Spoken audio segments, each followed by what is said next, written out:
ખરજવું, એક્ઝેમા.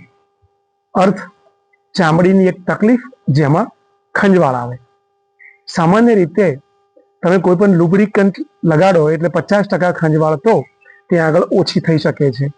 દિવેલ, કોપરેલ, તલનું તેલ, વેસલીન, મોઇશ્ચરાઇઝર લગાડો એટલે તમને ફાયદો થવા લાગે છે. હવે ધારો કે એમાં તમને બળતરા થાય છે તો એમાં એલોવેરાની સાદી ક્રીમ મિક્સ કરી શકો છો. આટલું તમે બહારથી કરી શકો છો. અંદરથી જો શરીરની અંદર કફ વધે, આયુર્વેદ પ્રમાણે કંડું એટલે ખંજવાળ, કફ વગર કંડું ન હોય તો કફ વધે એટલે ચામડીની અંદર અતિશય ખંજવાળ આવે છે. તો એવા સંજોગોમાં કફનો ઉપચાર જરૂરી છે. હવે ગરમી વધારે લાગતી હોય, એસિડ પિત્તના દર્દી હો, આની અંદર બળતરા પણ થાય છે, તો એવા વ્યક્તિએ પોતાના ખોરાકની અંદર જે એસિડ અને પિત્ત છે એનું સંતુલન કરવું પડે. વાત, પિત્ત અને કફ આ 3 બીમારીઓ નથી, 3 જીવનની એવી શક્તિઓ છે જેના કારણે તો આપણે જીવીએ છીએ. એનું બેલેન્સ તૂટે છે ત્યારે આપણને તકલીફ થાય છે. ચામડીની જ કેમ? કારણ શરીરના 4 અવયવો છે: ચામડી, ફેફસા, કિડની અને આંતરડા.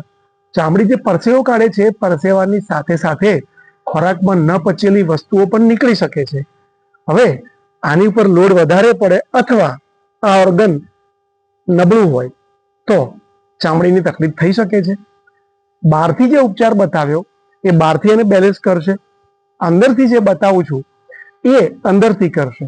ધારો કે તમને એસિડ પિત્ત છે તો તમે ધાણા, જીરું, વરિયાળી ત્રણેયને સરખા ભાગમાં લઈ મિક્સ કરી અને એ પાવડર 1 ચમચી જેટલો સવારે બ્રશ કરીને અને સાંજે બરોબર 1 ગ્લાસ પાણીમાં હલાવીને લઈ શકો છો, એસિડ પિત્ત બંનેના બેલેન્સ માટે. હવે કફના લીધે તમને ખંજવાળ આવે છે તો સારામાં સારો જે કફનો ઈલાજ છે એ હળદર જ છે. અડધીથી 1 ચમચી હળદરને તમે દિવસમાં 2 વાર પાણીની અંદર થોડી વાર ઉકાળી ગાળી અને પી શકો છો. કફ માટે હળદર અને ધાણા, જીરું, વરિયાળી તમારા એસિડ પિત્ત માટે. આ સીધા એવા ઈલાજ છે જેમને આર્થિક તકલીફ છે કે પૈસા એમનાથી અમારા સુધી પહોંચે એમ નથી, એવા લોકો માટે છે. જે લોકોને એમ છે કે અમે વર્ષોથી પીડાઈએ છીએ અને સારવાર કરવી છે તો બધી વિગત મારા ફોટા નીચે તમને ફેસબુકમાં મળી જશે. મૂળ વાત, તમે મારી પાસે આવો એટલે ચમત્કાર થશે? ના.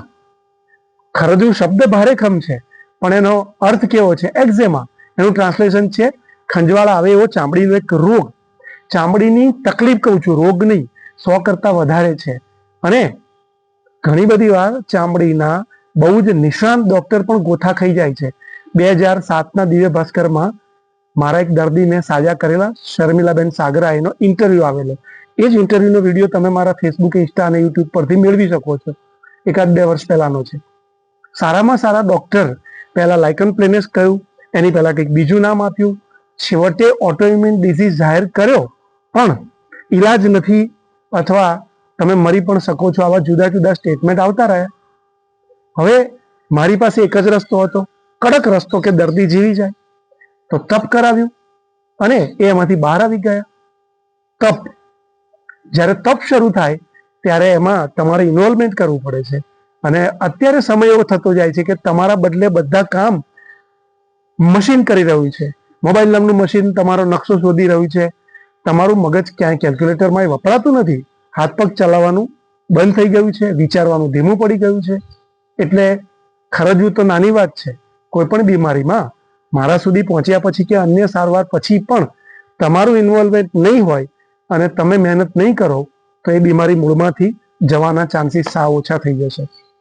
સ્વસ્થ રહીએ, મસ્ત રહીએ, હું બોલતો રહું છું, પરંતુ તમારે મસ્ત રહેવું હોય તો એમાં તમારા એક્શન્સ મદદ કરશે. તમારો ડાયટ, તમારી એક્સરસાઇઝ, તમારી નિયમિતતા અને સારામાં સારી ખાવાની વસ્તુ થોડા મહિના કે થોડા વર્ષો ખાવીને બંધ કરી દેવી છે કે છેલ્લા શ્વાસ સુધી સમજીને થોડી થોડી ખાવી છે, એમ નક્કી કરશો તો સાજા રહેશો.